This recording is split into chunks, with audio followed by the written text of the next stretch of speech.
dalam kisah Yesus memberi makan 5.000 orang. Di dalam Yohanes 6, saya akan membacakan ayatnya. Mulai ayat yang kelima, ketika Yesus memandang sekelilingnya dan melihat bahwa orang-orang banyak berbondong-bondong datang kepadanya, berkatalah ia kepada Filipus, di manakah kita akan membeli roti supaya mereka ini dapat makan. Hal ini dikatakannya supaya untuk mencobai dia, sebab dia sendiri tahu apa yang hendak dilakukannya. Jawab Filipus kepadanya, roti seharga 200 dinar tidak akan cukup untuk mereka ini, sekalipun masing-masing mendapat sepotong kecil saja. Seorang dari murid-muridnya, yaitu Andreas, saudara Simon Petrus, berkata kepadanya, di sini ada seorang anak yang mempunyai 5 roti jelai dan 2 ikan, tetapi apakah artinya itu untuk orang sebanyak ini? Nah, ada seorang anak kecil yang mempunyai 5 roti dan 2 ikan. Anak ini tidak tercatat di dalam Injil yang lain, dalam Matius, Markus, atau Lukas, hanya terdapat di dalam Injil Yohanes. Nah, mungkin saat ini kita hanya seperti seorang anak kecil itu yang mempunyai 5 roti dan 2 ikan. Tetapi kita lihat bagaimana respon anak kecil itu. Tidak dicatat dia marah ataupun dia terpaksa, tapi dia memberikan 5 roti dan 2 ikan tersebut sehingga dapat memberi makan 5.000 orang. Nah, ketika kita memberi sama Tuhan, mungkin saat ini keadaan kita hanya mempunyai sedikit, tetapi ketika kita memberikannya dengan taat kepada Tuhan, saya yakin itu dapat mempermuliakan nama Tuhan. Coba kita lihat kembali sebelum-sebelumnya, kalau Tuhan melihara kita, mari kita ingat kembali bahkan sampai hari ini dan seterusnya Tuhan pasti akan terus memelihara kita. Nah, kita dapat memberikan persembahan kita ke slide yang akan muncul nanti, di mana ada nomor rekening yang tertera, kita dapat memberikannya di sana. Nah, saya akan memberikan sedikit pengumuman untuk minggu ini. Akan ada kaum wanita melalui online, dapat menghubungi CP di bawah ini. Dan hari Kamis kita akan kembali bertemu dalam ibadah kenaikan Tuhan Yesus jam 8 pagi melalui YouTube. Dan akan ada doa 10 malam yang akan dimulai dari hari Kamis sampai 10 hari ke depan. Saya berharap kita semua jemaat-jemaat Tuhan dapat mengikuti ibadah 10 malam ini. Kita dapat merasakan hadirat Tuhan bersama-sama dengan keluarga kita di setiap rumah kita masing-masing. Selamat beribadah semuanya. God bless you.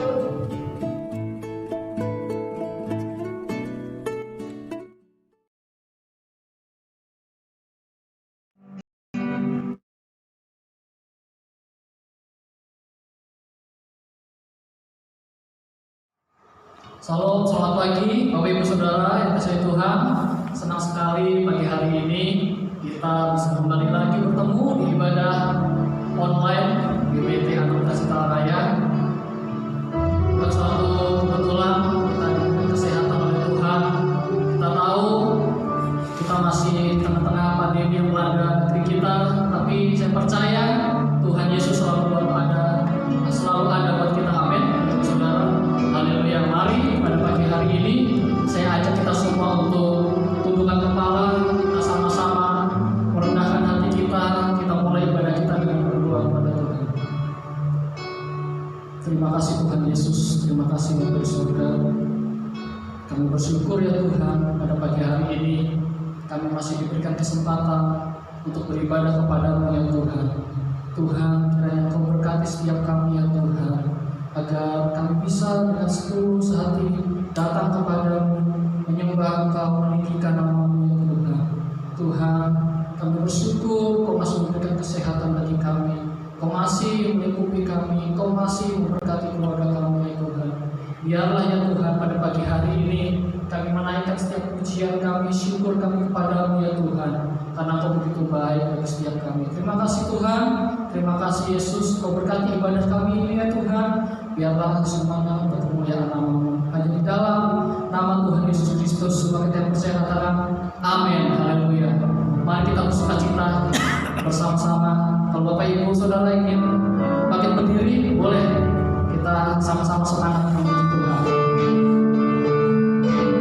Kita mau terima sukacita dari surga. Haleluya.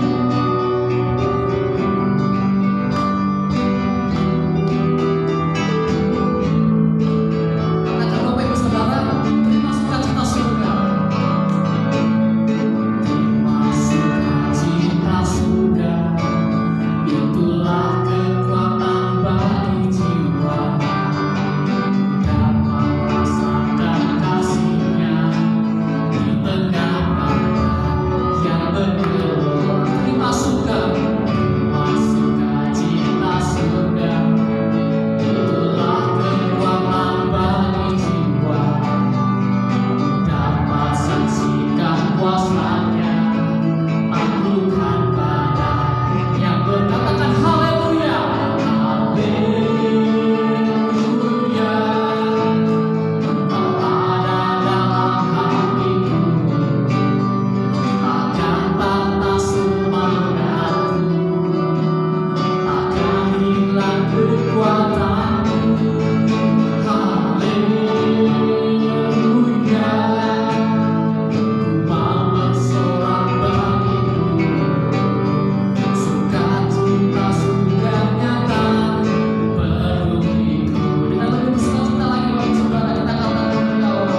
dahulu saudara. Haleluya.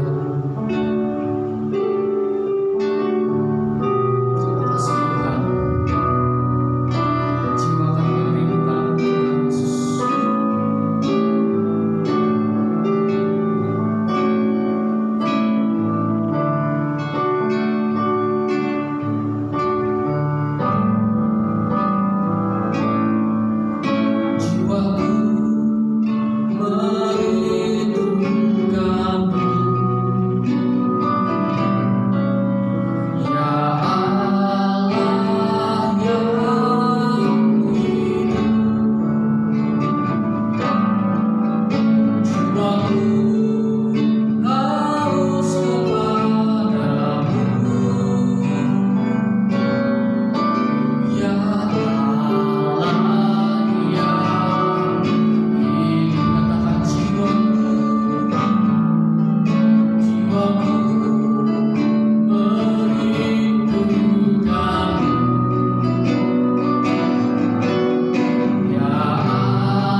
pemeliharaan dan pertolongan tidak pernah habis-habisnya bagi kami. Kami bersyukur kepadamu bahwa Tuhan sangat mengasihi kami. Sampai hari ini kasih Tuhan terbukti bagi kami. Tuhan melindungi, Tuhan memelihara kami, Tuhan mengerjakan hidup kami untuk kami terus dimampukan berjalan di dalam kehendak Tuhan. Terima kasih Bapak buat pujian yang sudah kami naikkan. Kami percaya menjadi kemuliaan bagi Engkau. Kami siapkan hati, kami terima firman-Mu siang hari ini.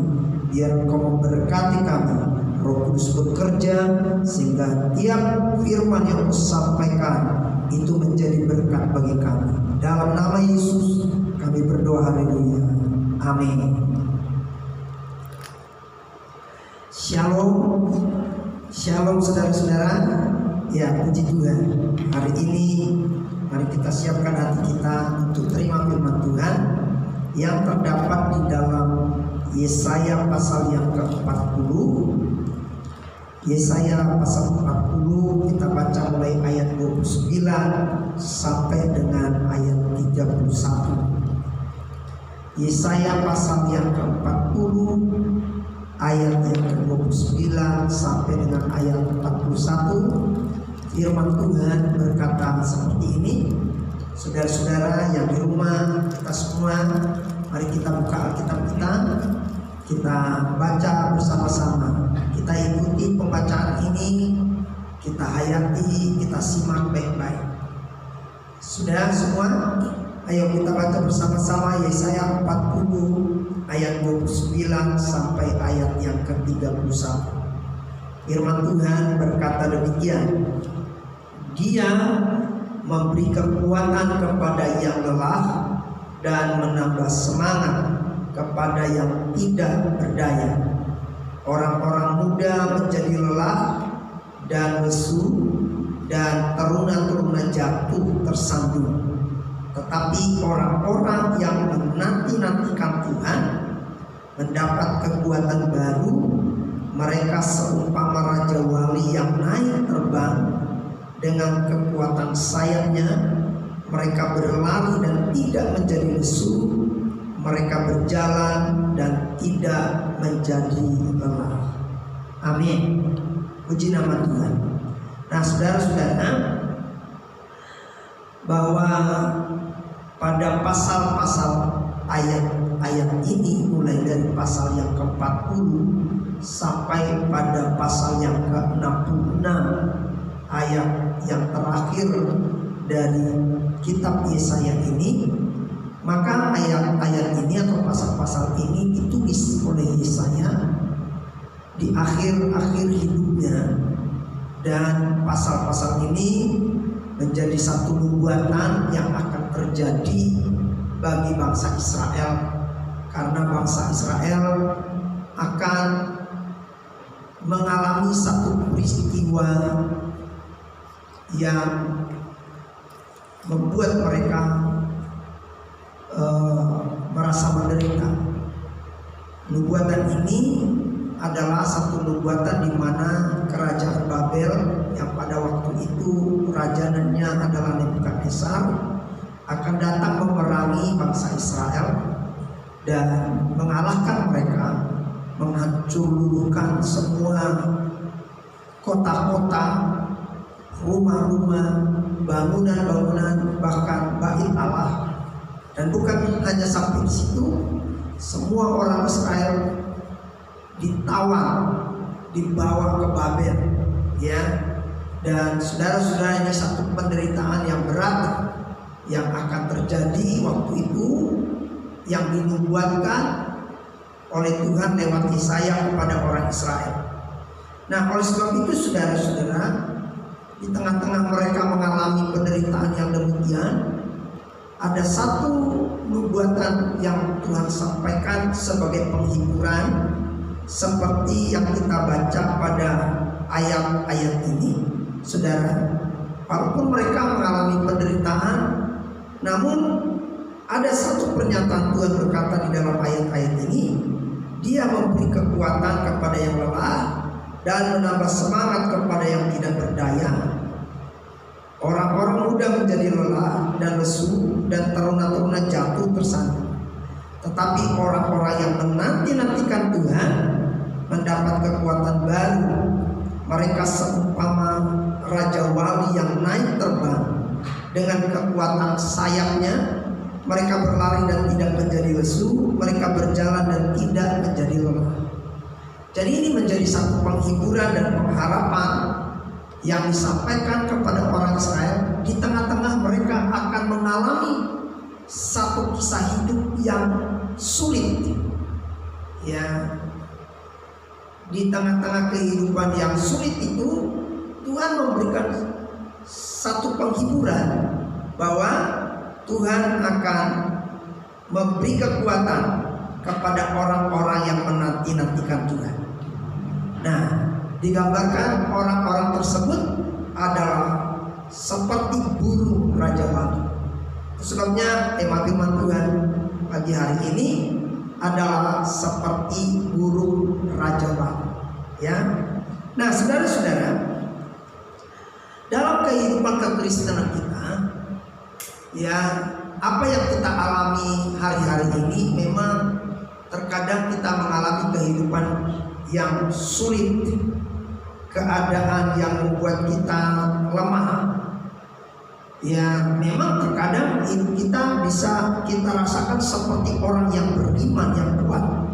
Tapi ada kalanya kehidupan kita sepertinya benar-benar anjlok, lemah, tak berdaya, lelah karena kesulitan, pergumulan, persoalan yang kita hadapi mungkin bertubi-tubi, saudara-saudara.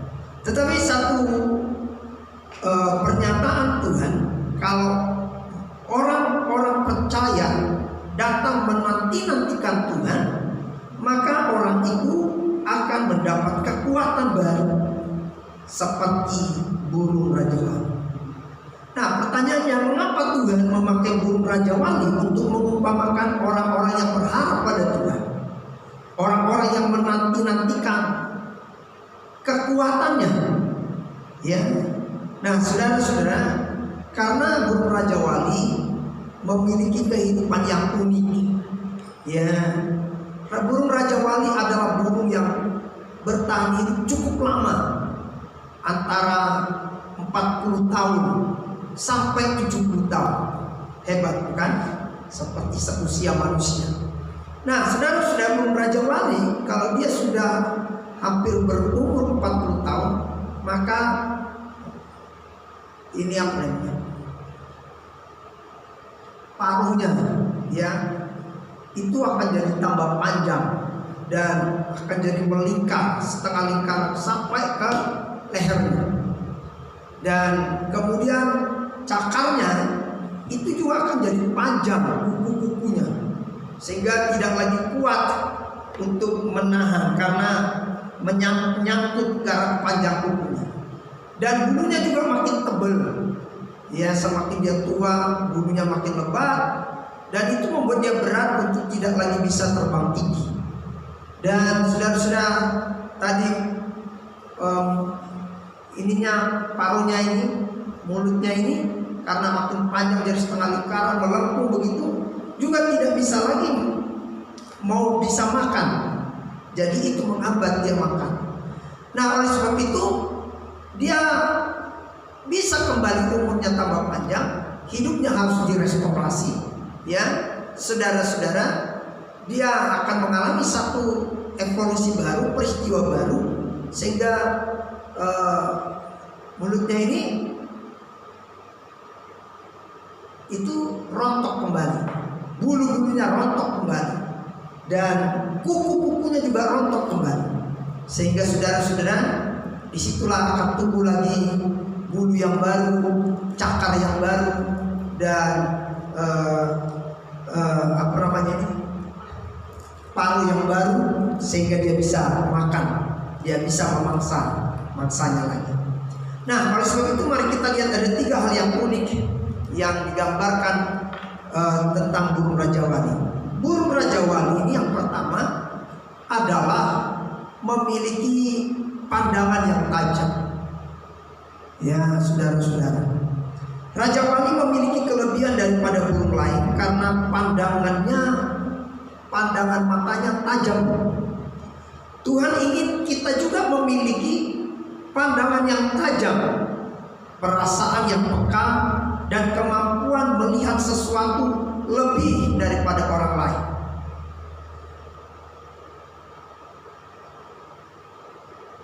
Orang yang mempunyai kedekatan dengan Tuhan, orang yang mempunyai kehidupan yang akrab dengan Tuhan, maka orang itu akan terpengaruh dengan karakter atau sifatnya Tuhan.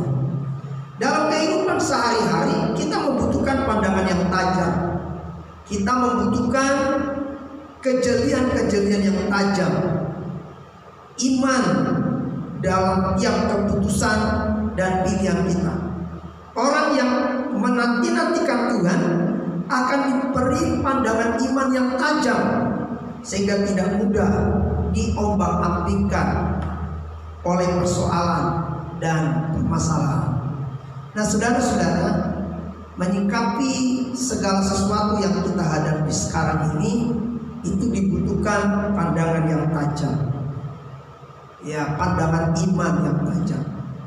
Kalau pandangan kita nggak tajam, kalau pandangan kita hanya dangkal, kalau kita hanya melihat dari sisi manusia saja, kalau kita hanya melihat dari sisi kesulitan saja, kalau kita hanya melihat dari sisi persoalannya saja, kalau kita hanya melihat dari sisi negatifnya saja, maka itu sangat melemahkan iman kita.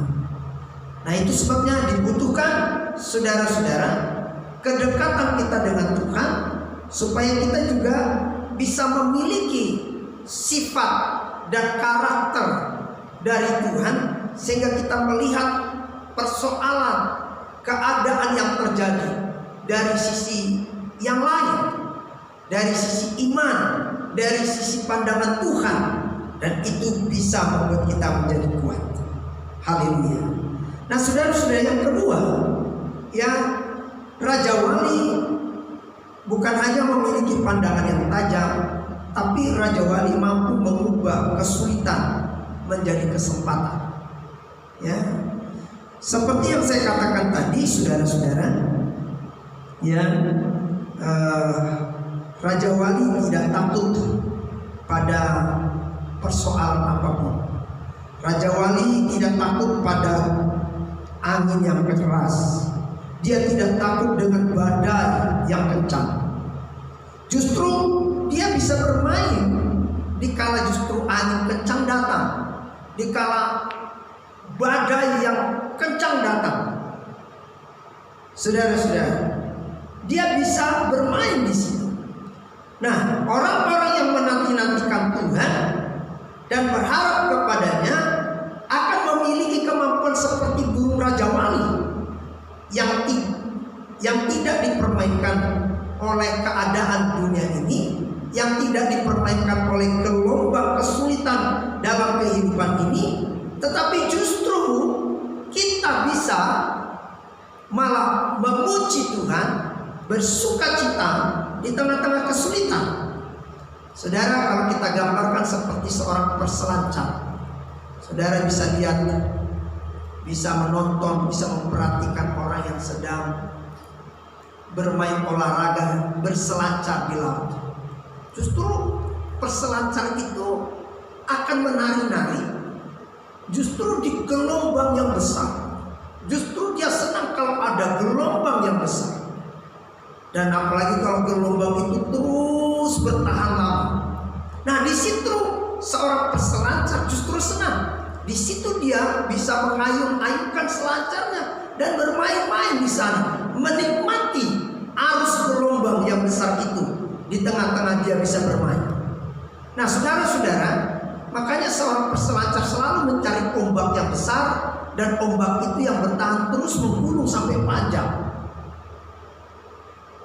Nah, burung Raja Wali juga sama, saudara-saudara. Burung Raja Wali justru mencari kesempatan, justru kalau ada badai, ada angin yang kencang, di situ dia justru punya kesempatan bisa mengubah keadaan di mana orang takut, di mana keadaan menakutkan, baginya menjadi sesuatu hal yang menarik dan indah baginya. Dia bisa menari di sana, dia bisa mengembangkan sayapnya. Justru angin dan badai yang besar itu membuat dia jadi terbang lebih tinggi. Bahkan tidak perlu dia membuang tenaga besar, justru hanya mengembangkan sayapnya, dia bisa naik dan naik dan naik lebih tinggi karena ada badai dan angin yang kencang. Nah, saudara-saudara, itu sebabnya kita digambarkan di dalam ayat ini seperti burung rajawali. Pada kenyataannya, saudara-saudara, kalau datang gelombang kesulitan, kalau datang gelombang masalah, kalau datang gelombang persoalan, justru kita seringkali terbawa arus yang demikian sehingga kita kalah dan tidak mampu mengatasinya. Itu sebabnya dia berkata, orang-orang yang menanti-nantikan Tuhan itu seperti burung rajawali. Mari saudara-saudara, kita belajar untuk terus menanti-nantikan Tuhan. Nah, yang ketiga yang menarik dari burung rajawali, bahwa rajawali memberi diri dilatih. Ya. Nah, saya sudah katakan tadi di awal bahwa ada keunikan burung rajawali ini, bahwa dia bisa bertahan 40 sampai 70 tahun. Ada satu masa kalau dia sudah tua, berumur 40 tahun, maka paruhnya ini jadi melengkung seperti setengah lingkaran sampai ke lehernya, sehingga itu menutupi dia untuk makan, apalagi untuk mencabik-cabik mangsanya. Jadi tumpul, jadi tidak bisa berfungsi karena ditutupi oleh paruhnya yang setengah melingkar sampai ke leher. Dan juga kalau dia sudah semakin tua, hampir berumur 40 tahun, dia bulunya makin tebal, ya, jadi berat untuk dia bisa terbang jauh, jadi dia tidak bisa mampu lagi. Dan cakar yang di kakinya itu, kukunya jadi panjang-panjang, dan itu tidak lagi bisa untuk menjepit mangsanya. Sehingga saudara-saudara, kalau dia ingin umurnya lebih panjang, maka dia harus memilih, saudara-saudara, untuk pergi ke suatu air terjun. Maka nanti ketika dia ada di air terjun itu, maka air terjun itulah yang akan melepaskan bulu-bulunya. Dia memberi dirinya untuk diterpa oleh air terjun itu, sehingga air terjun itulah yang akan melepaskan bulu-bulunya sehingga dia menjadi tidak punya bulu lagi. Dan air terjun itulah yang akan melepaskan, mencopot kuku-kukunya, cakar-cakarnya yang tadi sudah panjang-panjang, dan juga paruhnya yang sudah setengah melingkar itu. Sehingga waktu sekian atau beberapa waktu lamanya dia ada di bawah air terjun itu, dan semua bulunya, paruhnya, cakarnya itu copot, maka dia kemudian akan berdiam diri sejenak untuk menunggu bulu yang baru akan tumbuh, paruh yang baru akan tumbuh, cakar yang baru akan tumbuh. Maka dia akan seperti muda kembali, dan dia akan mendapatkan umur yang sampai dengan 70 tahun. Jadi saudara-saudara, rajawali bisa memberi dirinya dilatih. Nah, saudara-saudara, demikian juga kita, orang-orang yang menanti-nantikan Tuhan dan berharap pada Tuhan, maka firman Tuhan itu mampu melatih diri kita, sehingga firman Tuhan itu memampukan kita untuk bisa kembali diperbaharui oleh Allah, dan kita mampu mengatasi satu persoalan demi persoalan. Nah, saudara-saudara, Yesaya 40 ayat 31 ini dikatakan, tetapi orang-orang yang menanti-nantikan Tuhan mendapatkan kekuatan baru, mereka seumpama raja wali yang terbang. Dengan kekuatan sayapnya mereka berlari dan tidak menjadi lesu. Mereka berjalan dan tidak menjadi lelah. Tadi kita sudah lihat 3 keunikan daripada burung raja wali. Pertama, pandangannya tajam. Yang kedua, dia justru bisa mengubah kesulitan menjadi kesempatan. Dan yang ketiga, dia mau memberi diri dilatih, sehingga seharusnya dia sudah mengalami kondisi yang buruk, tapi kemudian ketika dia memberi diri dilatih, dia justru kembali dibaharui, hidupnya menjadi baru. Nah, saudara-saudara, disebut dengan kata menanti-nantikan Tuhan. Ya, kata menanti-nantikan Tuhan, kata lain dari kata menanti itu artinya berharap. Nah, berharap kepada Tuhan ialah mempercayakan sepenuhnya kehidupan kita kepadanya. Hal itu meliputi juga di mana kita memandang kepada Dia sebagai sumber pertolongan dan kasih yang kita perlukan dari Tuhan. Nah, saudara-saudara, mari kita baca beberapa ayat di dalam Mazmur 25. Firman Tuhan berkata seperti ini, Mazmur 25 ayat 3 sampai 5. Mazmur pasal 25, Mazmur 25 ayat 3 sampai dengan ayat 5 saya bacakan. Saudara perhatikan ayat Alkitab saudara. Firman Tuhan berkata demikian. Mazmur 25 ayat 3 sampai dengan ayat yang kelima. Ya, semua orang yang menanti-nantikan Engkau takkan mendapat malu. Yang mendapat malu ialah mereka yang berbuat khianat dengan tidak ada alasannya. Beritahukanlah jalan-jalan-Mu kepadaku ya Tuhan. Tunjukkanlah itu kepadaku. Bawalah aku berjalan dalam kebenaran-Mu dan ajarlah aku, sebab Engkaulah Allah yang menyelamatkan aku. Engkau ku nanti-nantikan sepanjang hari. Pasal 27 ayat yang ke-14, firman Tuhan berkata seperti ini. Pasal 27, Mazmur 27 ayat 14. Nantikanlah Tuhan, kuatkanlah dan teguhkanlah hatimu. Ya, nantikanlah Tuhan. Nah, saudara-saudara, ayat-ayat yang kita baca ini merupakan anjuran, yang merupakan nasihat, merupakan dorongan supaya kita sebagai orang percaya berharap dan menantikan Tuhan atas apa yang Dia janjikan kepada kita. Puji nama Tuhan. Nah, ada 3 hal yang kita perhatikan orang yang berharap pada Tuhan, orang yang menantikan Tuhan. Yang pertama, orang yang berharap pada Tuhan dan yang menyerahkan sepenuhnya dan mempercayakan sepenuhnya hidupnya kepada Tuhan untuk menantikan pertolongannya, maka yang pertama, dia akan mendapatkan kekuatan Allah untuk menyegarkan mereka di tengah-tengah kelelahan, di tengah penderitaan dan pertolongan. Saudara-saudara, seperti yang kita baca tadi dalam Mazmur pasal yang ke-25, saudara, yang dikatakan di dalam ayat ini, ya, semua orang yang menantikan Engkau takkan mendapat malu. Yang mendapat malu ialah mereka yang berbuat khianat dengan tidak ada alasannya. Beritahukanlah jalan-jalan-Mu kepadaku ya Tuhan, tunjukkanlah itu kepadaku. Bawalah aku berjalan dalam kebenaran-Mu dan ajarlah aku, sebab Engkaulah Allah yang menyelamatkan aku. Engkau ku nanti-nantikan sepanjang hari.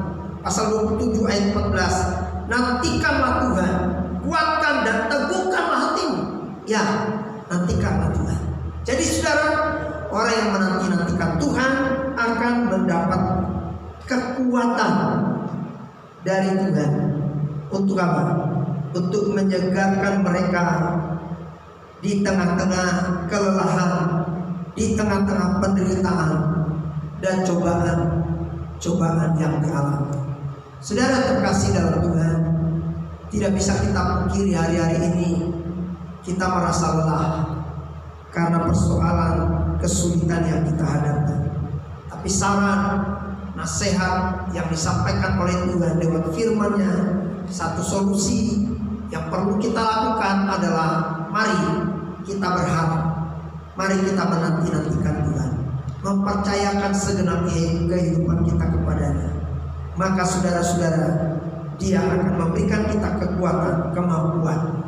Ya, sama seperti burung Raja Wali tadi, Dia akan memberikan kita pandangan yang tajam, sehingga kita melihat situasi yang ada tidak hanya sebatas pandangan manusiawi, tidak hanya sebatas pada persoalan yang ada, tidak hanya sebatas kesulitan yang ada, tapi kita bisa melihat di balik semua ini dengan iman kita yang tajam, bahwa di balik semua ini ada maksud dan pertolongan Tuhan.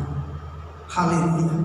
Di tengah-tengah kesulitan yang ada, kita justru mendapat kesempatan, sehingga di tengah-tengah kesulitan itu kita bisa melihat Allah yang turun tangan, campur tangan dalam kehidupan kita, sehingga keadaan yang sulit ini justru membuat kita terus memuji dan memuliakan Tuhan. Yang kedua, saudara-saudara, orang-orang yang menanti-nantikan Tuhan, maka orang itu akan diberi kemampuan untuk mengatasi setiap persoalan. Mari kita baca dalam Filipi pasal 4 ayat yang ke-13. Firman Tuhan berkata seperti ini. Filipi pasal yang Filipi pasal yang ke-4 ayat 13. Filipi pasal 4 ayat 13, firman Tuhan berkata demikian. Segala perkara dapat kutanggung di dalam Dia yang memberikan kekuatan kepada. Ini satu pernyataan yang baik yang disampaikan oleh Paulus di saat dia menghadapi banyak kesulitan, persoalan, banyak hambatan, banyak penolakan, banyak kebencian yang dia dapat dari orang-orang yang tidak percaya sama Tuhan. Bahkan dalam perjalanan hidupnya tidaklah satu perjalanan hidup yang mudah, karena dia dibenci di satu tempat, dia harus pergi ke tempat yang lain. Lalu di satu tempat dia ditolak, maka dia harus pindah ke tempat yang lain. Begitu perjalanan hidupnya. Di tengah-tengah dia memberitakan Injil sebagai hamba Tuhan. Banyak orang yang tidak suka dengan dia. Bahkan saudara-saudara, akhirnya dia juga dilaporkan, dia ditangkap, diadili, dipenjarakan. Jadi saudara, perjalanan hidup Paulus adalah satu perjalanan hidup di tengah-tengah kesulitan demi kesulitan. Tapi dia berkata dalam ayat ini, segala perkara dapat kutanggung di dalam Dia yang memberi kekuatan kepada. Jadi yang memberikan kekuatan kepadanya, dia dapat mengatasi semuanya, dia dapat melewati semuanya, dan dia menang atas semuanya adalah karena Tuhan yang memberikan kekuatan kepadanya. Nah saudara-saudara, ya, mengapa dia bisa mendapatkan semua itu? Karena dia selalu mempercayakan hidupnya kepada Tuhan. Dia selalu berharap pada Tuhan. Dia tidak hanya fokus dalam kesulitan, dia tidak hanya takut dalam kesulitan, tapi dia selalu mempercayakan diri pada Tuhan, karena dia tahu Tuhan kekuatannya, Tuhan yang berkuasa, Tuhan yang mengasihinya, dialah sumber dari hidupnya. Saudara-saudara, yang ketiga, orang-orang yang berharap pada Tuhan, maka Tuhan akan memberi kesanggupan kepadanya untuk berlari terus secara rohani. Ya, dikatakan di dalam Yesaya tadi kita baca ayat 31, tetapi orang-orang yang menanti-nantikan Tuhan mendapat kekuatan baru, mereka seumpama Raja Wali yang naik terbang dengan kekuatan sayapnya. Mereka berlari dan tidak menjadi lesu, mereka berjalan dan tidak menjadi lelah. Jadi Tuhan yang memberikan kesanggupan untuk terus berlari secara rohani, tidak stagnan, tidak berhenti. Ya, saudara-saudara, walaupun kita sekarang tidak bisa masuk gereja, ibadah di gereja, Bukan berarti iman kita langsung berhenti, rohani kita langsung stagnan. Tidak. Dan apapun yang kita alami, keadaan seperti apapun yang kita hadapi, justru itu menjadi satu motivasi buat kita untuk kita terus maju. Karena Tuhan memberikan kita kesanggupan. Haleluya. 1 Petrus pasal yang pertama, ayat yang kelima sampai ayat yang ketujuh, firman Tuhan berkata seperti ini. 1 Petrus pasal 1 ayat 5 sampai 7, firman Tuhan berkata demikian. Yaitu kamu yang dipelihara dalam kekuatan Allah karena iman, sementara kamu menantikan keselamatan yang telah tersedia untuk dinyatakan pada zaman akhir. Bergembiralah akan hal itu, sekalipun sekarang ini kamu seketika harus berduka cita oleh berbagai pencobaan. Maksud semuanya itu ialah untuk membuktikan kemurnian imanmu yang jauh lebih tinggi nilainya daripada emas yang fana, yang diuji kemurniannya dengan api, sehingga kamu memperoleh puji-pujian dan kemuliaan dan kehormatan pada hari Yesus Kristus menyatakan dirinya. Haleluya. Saudara-saudara, untuk menutup firman Tuhan ini saya berikan ilustrasi. Saudara mungkin sering menonton orang yang bertanding dalam satu event olahraga. Baik itu kalau orang maraton jarak jauh 10 km, maupun itu mungkin petinju, mungkin itu pemain bola. Biasanya orang kalau sudah mendekati finish atau kalau sudah injury time, ya justru orang itu berusaha sekuat tenaga bagaimana supaya bisa memenangkan pertandingan. Bayangkan kalau injury time, sudah bertanding pemain sepak bola dari 2 klub yang mungkin mereka bermain masih kosong-kosong, lalu dikasih tambah waktu 5 menit. Saudara-saudara, pertandingan 5 menit itu padahal tadi sudah 90 menit, 1,5 jam sudah dilewati, masih kosong-kosong, hanya sisa 5 menit waktu tambahan. Saudara-saudara, justru di dalam 5 menit itu adalah waktu penentuan. Maka kedua belah pihak, kedua klub, masing-masing pemain itu memporsir tenaganya, menguras habis-habisan tenaganya untuk bagaimana bisa memasukkan gol ke gawang lawan dan memenangkan pertandingan. Saudara juga sama, pemain pelari maraton, saudara-saudara. Mungkin seorang pelari maraton sudah menghabiskan jarak tempuh 99 km. Hanya ada 1 kilometer lagi, saudara-saudara, untuk mencapai finish. Dan dia melihat di belakangnya ada jarak kira-kira 1-2 meter di belakangnya. Maka orang yang di depan, dia pasti akan terus maju dan menguatkan tenaganya untuk terus dia berusaha berlari sekuat tenaganya, supaya dia bisa mendahului dari semua orang yang ikut bertanding, dan dia bisa dia yang pertama masuk di garis finish. Saudara-saudara, firman Tuhan berkata bahwa orang-orang yang menanti-nantikan Tuhan akan diberikan kekuatan baru. Maka mereka seumpama burung raja wali yang naik terbang tinggi dengan kekuatan sayapnya. Mereka berlari dan tidak menjadi lesu, mereka berjalan dan tidak menjadi lelah.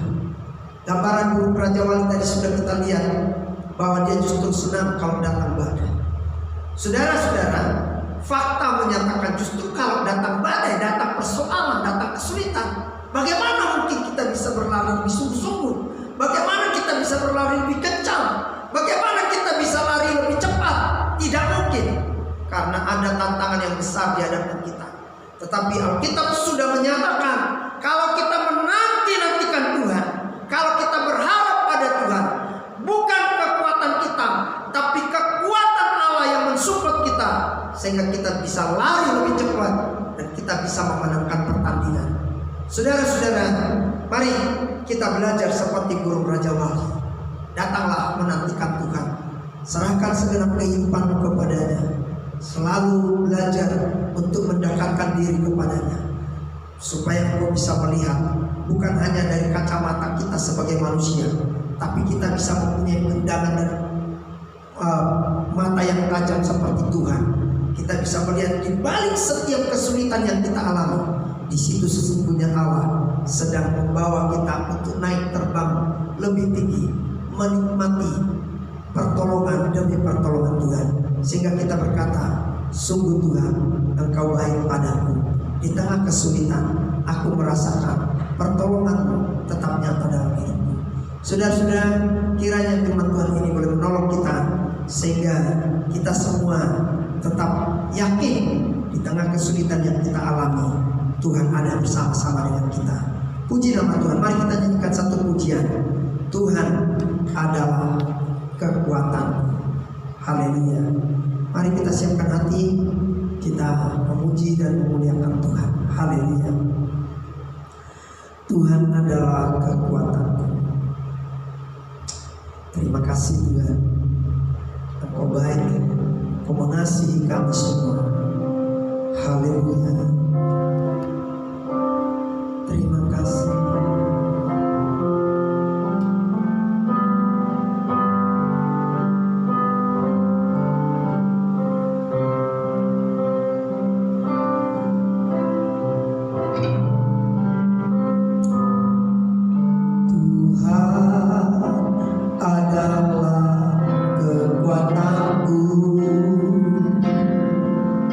Bersama Dia ku tak akan goyah, ku kan terbang tinggi bagai raja wali, melakukan perbuatan yang besar. Tuhan adalah, Tuhan adalah kekuatanku. Bersama Dia ku tak akan goyah, ku kan terbang tinggi bagai raja wali, melakukan perbuatan yang besar. Ku kan terbang tinggi bagai raja wali, dan melayang tinggi dalam kemuliaannya. Biar bumi bergoncang dan badai menerpa, ku kan terbang tinggi bersama Dia. Ku kan terbang tinggi bagai raja wali, dan melayang tinggi dalam kemuliaannya.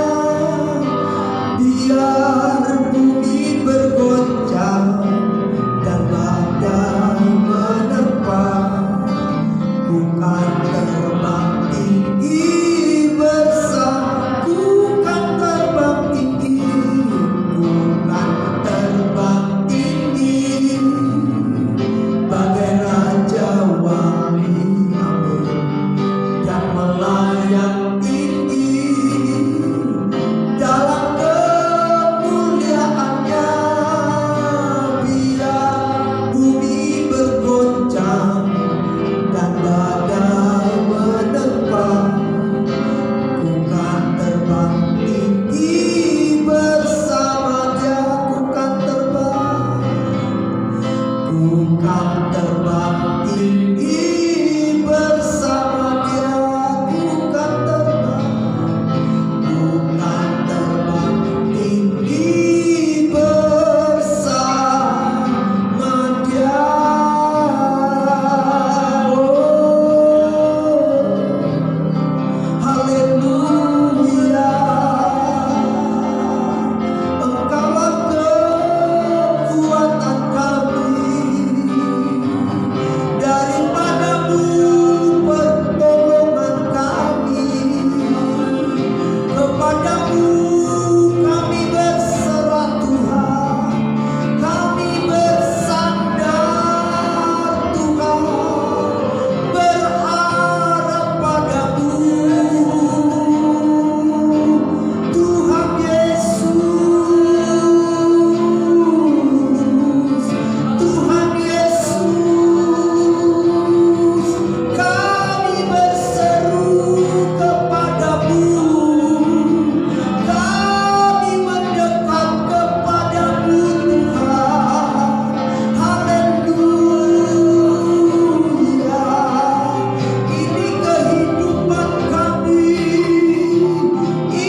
kesulitan, persoalan, badai yang datang, justru Tuhan pakai menjadi sarana bagi kami. Tuhan sediakan itu menjadi sarana untuk kami makin naik lebih tinggi, makin naik lebih dekat dengan Tuhan. Terima kasih Tuhan. Kalau Engkau izinkan masalah, kalau Engkau izinkan kesulitan, kalau Engkau izinkan pergumulan datang untuk membuat kami makin mendekat kepada Tuhan, untuk kami melihat tangan Tuhan bekerja lebih nyata lagi dalam hidup kami. Oleh sebab itu Tuhan, biar kami tetap bersandar kepada-Mu. Kami datang menyerahkan diri pada Tuhan, karena sumber kekuatan itu adalah datang dari Engkau. Kami tidak mungkin bisa Tuhan mengatasi badai. Kami tidak mungkin bisa menang menghadapi semua gelombang-gelombang kesulitan. Hanya bersama Tuhan, itu jaminan, itu kekuatan kami, itu kesanggupan kami mendapatkan kemenangan. Kami percaya Tuhan, pertolongan-Mu tetap Engkau limpahi kepada kami semua. Tuhan Yesus, kami datang menyerahkan segenap kehidupan kami ke dalam tangan. Situasi yang kami hadapi, kami percaya Tuhan punya maksud, punya tujuan untuk kebaikan kami, untuk membuat kami lebih sungguh-sungguh lagi datang kepada Tuhan, untuk membuat kami lebih konsen lagi akan Tuhan, untuk membuat kami lebih fokus lagi kepada Tuhan. Terima kasih Bapa di surga. Terima kasih, kami serahkan tiap rumah tangga kami. Biar Engkau menopang kami semua, biar Engkau menolong kami, memberikan kami Tuhan kesehatan, menjauhkan dari kami sakit penyakit. Tutup bungkus kami dengan kuasa darah, sehingga kami tetap ada di dalam naungan kasih Tuhan. Berkati apapun yang dapat kami kerjakan, berkati apapun yang dapat kami usahakan. Tangan Tuhan melimpahi berkat atas kami, sehingga kami tidak hidup di dalam kekurangan demi kekurangan, tetapi kami hidup di dalam kecukupan bahkan kelimpahan, karena tangan Tuhan yang berkuasa, tangan Tuhan yang ajaib untuk terus menolong hidup kami semua. Terima kasih Tuhan, terima kasih Bapa. Berkatilah bangsa negara kami, biarlah Tuhan memberikan hikmat, kemampuan, kesanggupan kepada para pemimpin kami, sehingga presiden dan wakil presiden serta menteri-menteri yang membantunya, bahkan pemerintah daerah, gubernur, bupati, wali kota, camat, kepala desa, dan semua aparat desa sampai yang terbawah, semua boleh bekerja sama untuk menanggulangi setiap kesulitan atas pimpinan dan pertolongan Tuhan, sehingga bangsa kami Tuhan keluar dari satu keadaan ini kepada sesuatu yang lebih baik. Terlebih Tuhan, corona yang sedang berjangkit menjadi pandemi, Tuhan segera Engkau singkirkan dari bangsa kami, sehingga bangsa kami kembali bangkit, kembali dipulihkan, kembali bisa beraktivitas dengan segala kegiatan yang ada, tanpa harus terus dihantui rasa takut, rasa kekhawatiran, karena Tuhan yang menjaga bangsa kami. Sebab itu Tuhan, kami minta jamah setiap masyarakat Indonesia ini, supaya mau tunduk kepada otoritas Tuhan, mau mencari Tuhan serta memuliakan Engkau, mau membuka diri akan kehadiran-Mu dalam hidup mereka, supaya mereka taat kepada Tuhan serta memuliakan Tuhan. Tuhan, curahkan hujan pertobatan, hujan keselamatan atas bangsa kami, sehingga bangsa kami bangsa yang mengasihi Tuhan. Terima kasih Bapa, pulihkan perekonomian bangsa kami, sehingga bangsa kami kembali bangkit dari keterpurukan ekonomi. Bapa, terima kasih, kasih syukuri kebaikan-Mu sampai hari ini. Sebentar Tuhan, kami mau membawa persembahan kami kepada-Mu. Kami angkat persembahan kami ya Tuhan. Berkatilah persembahan ini jadi kemuliaan bagi Engkau. Biarlah apa yang kami tabur, Tuhan yang menumbuhkan, Tuhan yang melipat gandakan buah-buah yang kami terima. Kebaikan, kasih berkat yang melimpah daripada Tuhan. Kami memberi dengan sukacita, dengan penuh rasa syukur kepada-Mu. Dalam nama Tuhan Yesus kami memberikan persembahan kepada Tuhan. Tuhan, kami akhir ibadah ini. Saudara-saudara, mari adakan tangan-Mu, buka hati-Mu, terimalah berkat anugerah dari Allah Bapa, cinta dan kasih dari Tuhan kita Yesus Kristus, serta persekutuan yang manis dari Allah Roh Kudus, menolong serta memberkati kita semua mulai hari ini sampai Tuhan Yesus datang kali yang kedua. Doa berkat ini kami terima dalam nama Tuhan Yesus. Kami berdoa dan mengucap syukur. Haleluya. Katakan, Bapa, terima kasih. Bapa, terima kasih. Bapa, terima